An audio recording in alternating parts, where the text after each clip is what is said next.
व्यवस्था जो है इसको बहुत माना जाता है। तो यहाँ पर भगवान ने कहा कि जो ब्राह्मण है वो मेरा मस्तक स्वरूप है, ब्राह्मण मेरा मस्तक है।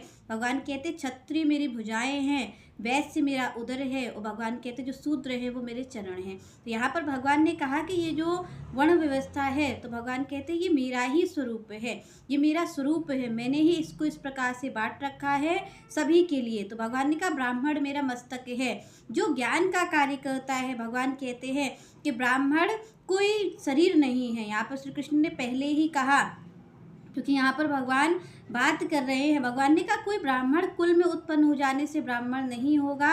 यहाँ पर भगवान कहते हैं कि उसका स्वभाव कैसा है। यहाँ पर श्री कृष्ण ने कहा कि जो ब्राह्मण के गुण हैं, आप देखिए कि किसी को शरीर मिल गया है ब्राह्मण का, वो ब्राह्मण कुल में उत्पन्न हो गया और ब्राह्मण का शरीर मिल गया है, पर यहाँ पर हम देखते हैं कि जो उसका स्वभाव है वो ब्राह्मण का नहीं होता है, उसका जो स्वभाव है वो दूसरा होता है। तो भगवान कहते हैं कि केवल शरीर उत्पन्न हो जाने से कुछ नहीं होगा। अगर आपका कुल ब्राह्मण है, शरीर से आप ब्राह्मण हैं, तो भगवान कहते नहीं, आप देखिए आप स्वभाव से क्या हैं।